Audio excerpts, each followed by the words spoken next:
What's up, guys? I'm Amanda Niver, registered dietitian here for my new series in 2023, which is Thursdays Live with Me. Yes, this is your opportunity every Thursday to pick my brain, ask your questions, and I will answer them as best I can. My goal is to eventually have a set day, set time on Thursdays to do this so more can know when to join in. But with my crazy schedule right now, I'm just going to kind of jump on when I can. Scotty says, hi from Australia. What is up from across the world? I love that. So everyone's kicking off their New Year's resolutions. Everyone is all about getting healthy. Oh my gosh, hello from New Zealand. I love that. Everyone is joining from all over. And you know me, I'm an open book. Obviously, I run I think one of the best health and wellness programs out there, Lean, Living Energized and Nourished. But I don't hide anything from you guys. I'm not about like giving you a little bit and making you pay for more, because ultimately, my goal is to support everyone in their health journey. So start asking away and I will start answering. All right, so our first question comes in. Do you feel like it's harder for vegetarians to lose weight? Yes, I do sometimes think it's a little bit harder for vegetarians to lose weight.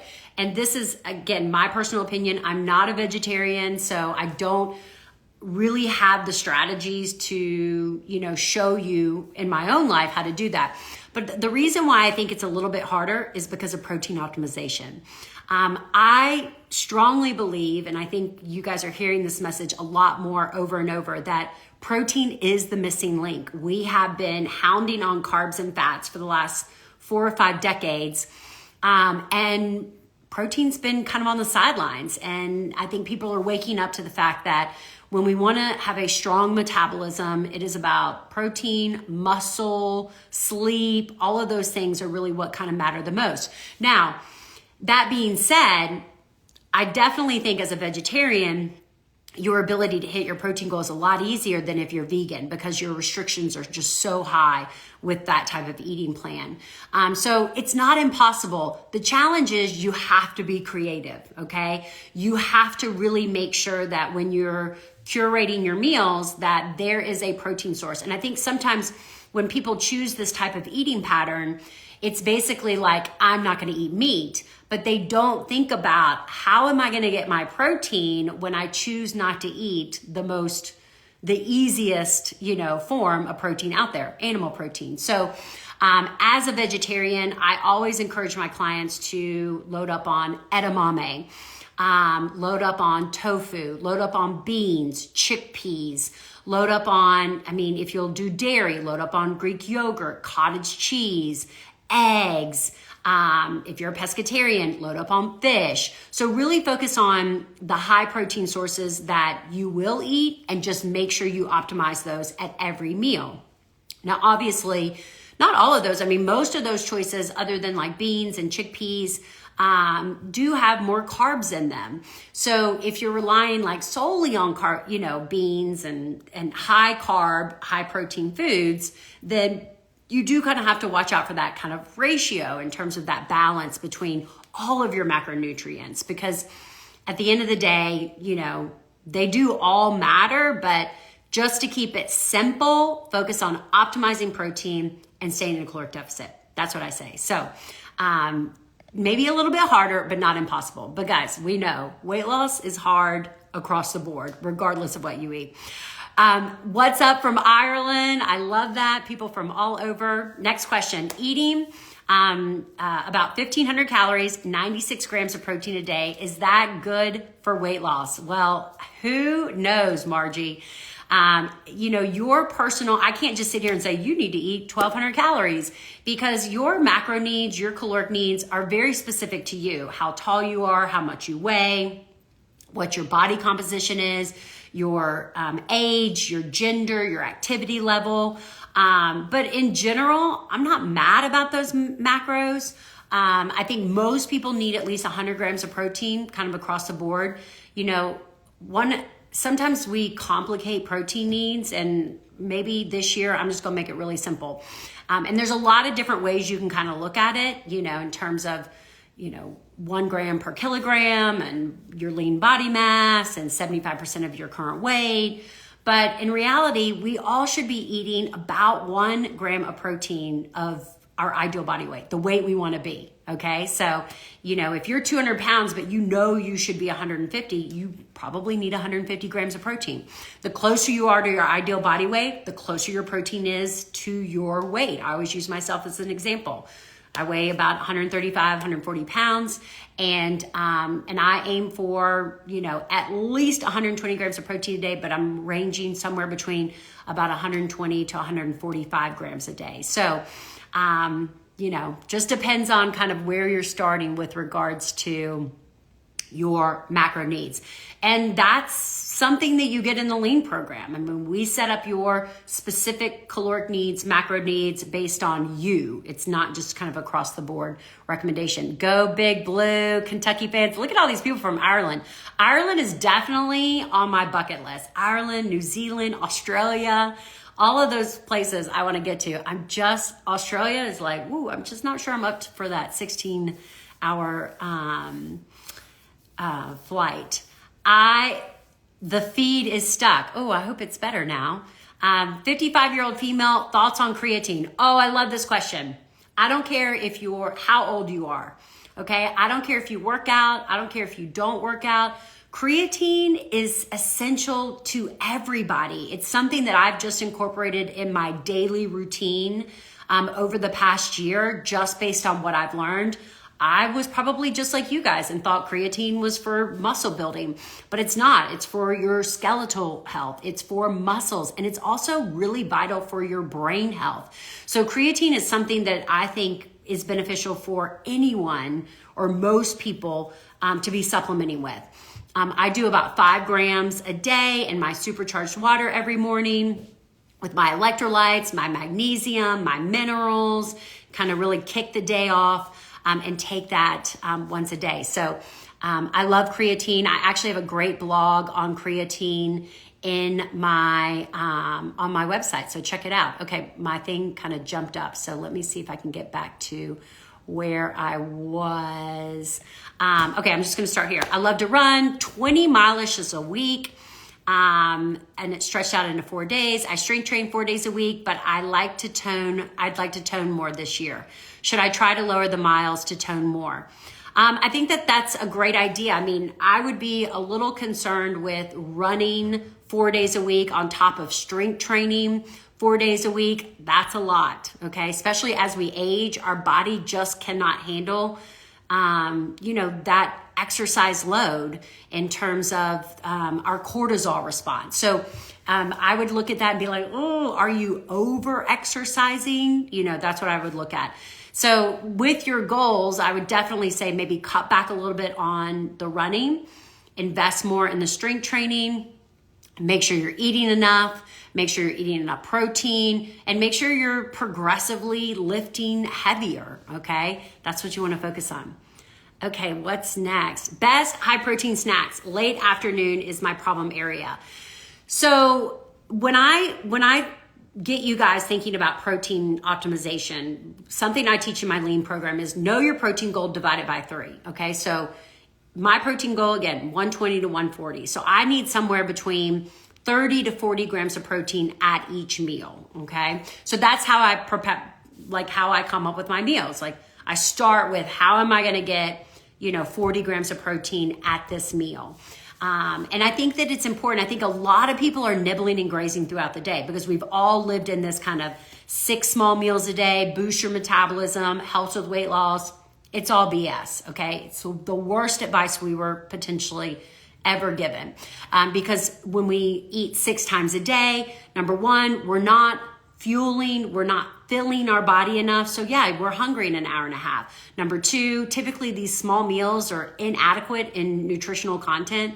The whole category of snack food didn't exist before 1977 when the food guide pyramid came out and we said 6 small meals a day. And then all of a sudden the manufacturers we're like, oh, pretzels and snack packs and chips and, you know, all of these kind of like snacky foods, which ultimately are not very healthy for you. So tip number 1, get to eating 3 solid meals a day. High fiber, high protein.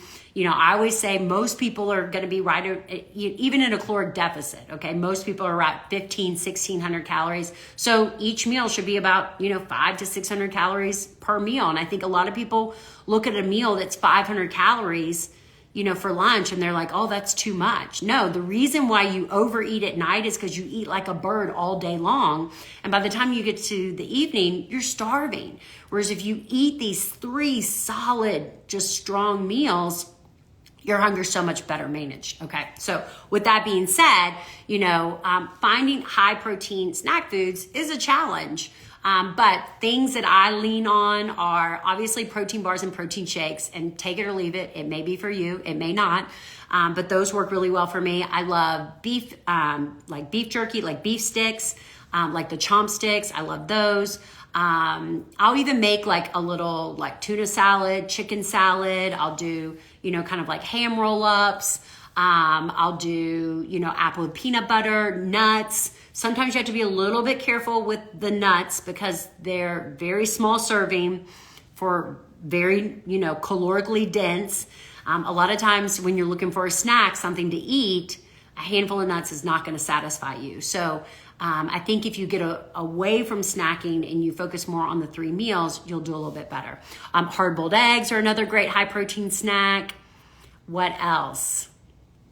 How do vegetarians make up for the amino acids missing in their diet? Love this question. So plant protein sources, for the most part, are not complete, okay? So you do not get the full amino acid profile, which is what you get with an animal product. It's a complete protein source.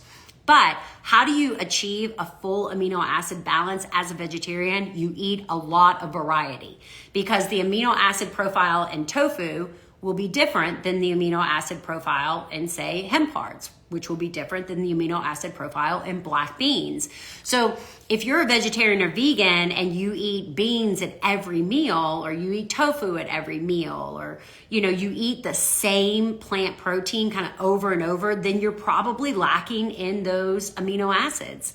But if you're a vegetarian that eats a wide variety of vegetables and plant-based proteins, then you're more likely to achieve that amino acid balance. Something else that I learned this past year that I thought was really interesting is there are vegetarians and vegans out there that take branched-chain amino acids to help supplement those lacking amino acids. So that's something I heard someone say, if you use like a plant-based protein shake, consider taking a branched-chain amino acid with it to complete that amino acid profile. I think the big one that is often missing in plant-based proteins is leucine. And leucine is really powerful for protein muscle synthesis. So so create variety. What is your feeling about almond butter? I typically use it. I ask because you mentioned peanut butter. I love almond butter. I love all foods. All foods fit in my life. There are no good foods. There are no bad foods. There are just foods that I eat a lot of and foods I eat in moderation. A lot of people lean on almond butter because peanuts are actually considered a legume. And when people are looking to lower inflammation, when they're looking to reduce lectins, when they're looking to do these kind of like, you know, different diet approaches like Whole30 and I don't know, whatever else there is that omit legumes, they make you omit peanuts. So I think that that's where kind of peanut butter got kind of a bad rap. But let me tell you, there is nothing better than peanut butter, okay? I tried to get on the almond butter train and I can't. I just can't do it. So I'm sticking to peanut butter. But again, like peanut butter, almond butter, those are foods that are healthy, but very caloric dense, okay? When you scoop out what you think is a serving of peanut butter, I guarantee it's 2. So that's something that you wanna kind of consider with peanut butter because the calories add up big time. How do you go about finding your ideal body weight? I mean, you can Google and look for that. There are a lot of ideal body weight charts out there. I will say that, in my opinion, the ideal body weight charts are low. That's why I say it's more about determining what's the weight you think you should be at. Like I'm 5'5", and I think some charts will say I should be 125. Well, trust me, I ain't never gonna be 125, okay? So that's not an ideal body weight for me. I think where I am right now is my ideal body weight. But again, just kind of looking at, where closer to where you wanna go for sure. But there are some charts out there. But that is also a great place to start. I mean, even if I was overweight and I looked at my height, 5'5", and it said I'd have to be my ideal body weight's 125. I would never aim for that, but that would be a good protein to start at, 125 grams. Absolutely. Again, I think at the end of the day, getting these high numbers, anytime you're not used to hitting your protein goal and you try to get 120, 130, 140, it's hard. Start with 100 grams, over 100 grams. Also, start with 30 grams a meal, especially that first meal. It's so important. Coming out of that fast, whether you're whether you're breaking your fast at 6 a.m. with breakfast, or you're breaking your fast at 11 because you do intermittent fasting, that first meal, it should have 30 grams of protein, especially for women, because that's what promotes muscle protein synthesis. And that is the growth and the strength of your muscles, kind of in the absence of strength training. So that's another good, kind of thing to kind of shoot for in the new year. I want to break my fast. I want my first meal of the day to have 30 grams of protein. And, a lot of people are like, what do you eat for breakfast? Well, a lot of times I eat leftovers. I'm eating, roast and potatoes. I think we have to get out of our mind of what traditional breakfast looks like, okay? Because most traditional breakfasts are absolute crap, cereal, donuts, bagels, things like that. So you want to find your first meal, you want it to be as high, a good protein source. It's going to kick off your day so much better. 100 grams per meal or per day? Per day. Maybe I said meal, but I definitely meant per day. What oils do you use? I love this.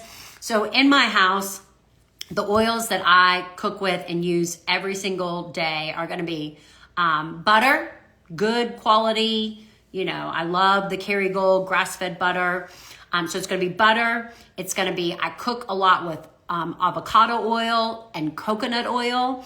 And then in my lower temp cooking options and cold temps, I use olive oil. And that's all you need. I personally think that we should get away from the overconsumption of processed oils like canola oil, soybean oil, peanut oil, corn oil, things like that. And we should lean more on all natural fats like avocado, coconut, olive oil, butter, as much as possible. So in my house, that's what I focus on. Outside of my house, I know I'm going to be exposed to those other oils as much as possible. But a lot of people are like, well, Amanda, I'm making a box cake and I'm making some brownies. What do you use instead of vegetable oil in your brownies? I just use avocado oil. Yeah, super simple stuff there. So I actually have a great YouTube video. I have a full YouTube channel with tons of videos on healthy fats. That's what I'm looking for. New follower, my doctor shared you with me as someone to follow for good health. Oh my God, that's like the highest compliment. I love that. Thank you so much for all the amazing information. I love that. Best thing to help with menopause belly. Okay, the best, I'll give you two things. The two best things to help with menopause belly is optimize your sleep. Your sleep matters. Like get 7 hours of sleep and make it quality sleep. Get that REM, get that deep, get that balance of that light sleep.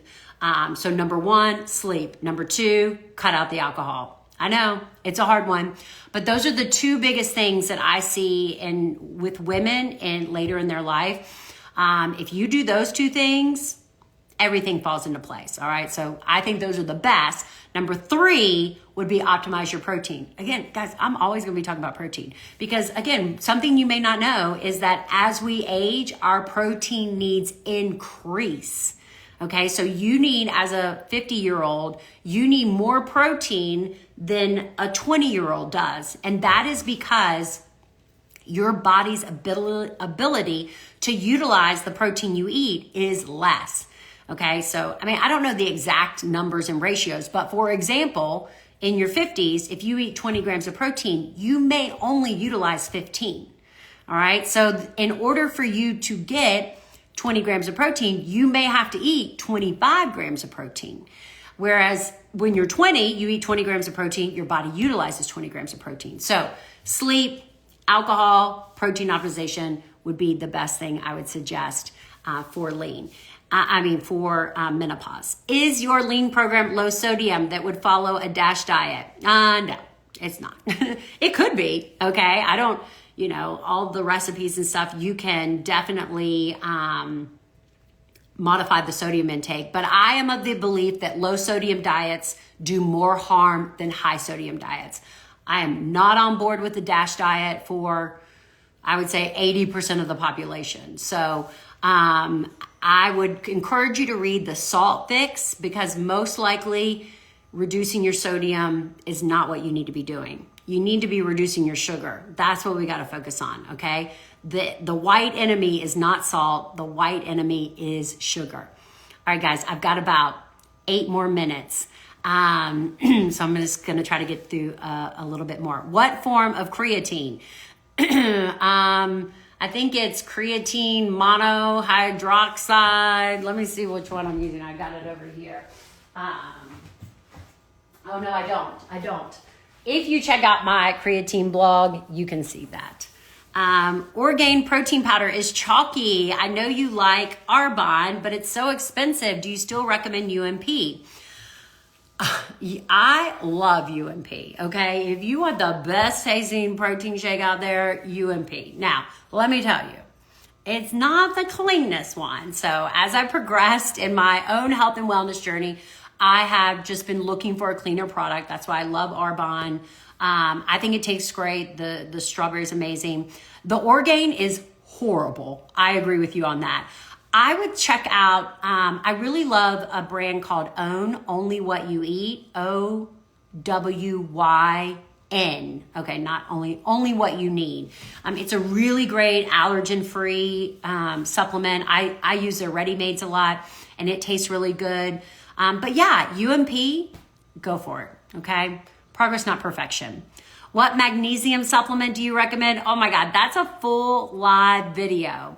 Again, if you follow me, you know magnesium is the #1 supplement that you should be taking. If you are spending money on green powders every month and you are not working to optimize your magnesium, you are wasting your money and time.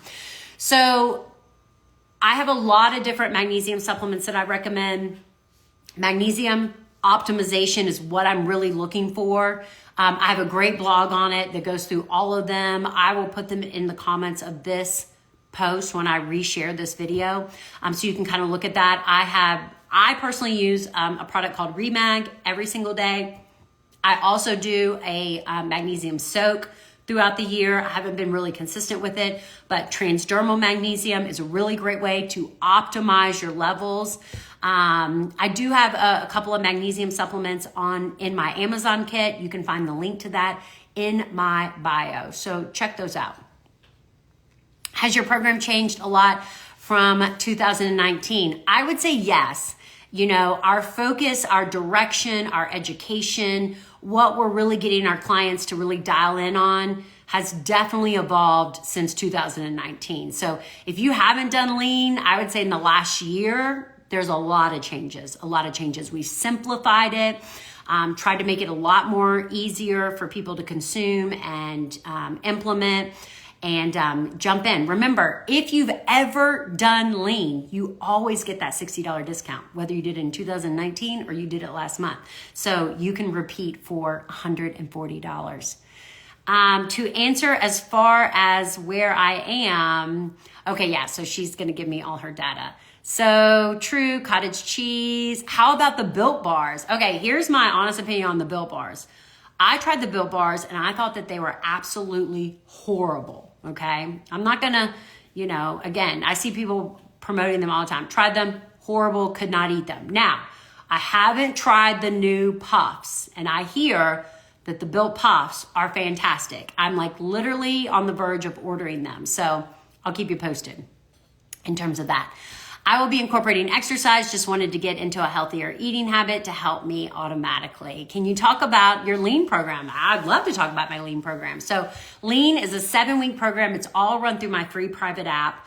And it is about, small sustainable changes in your life. It is a macro program. We really focus on teaching you to get an understanding of your macro needs and how to achieve those.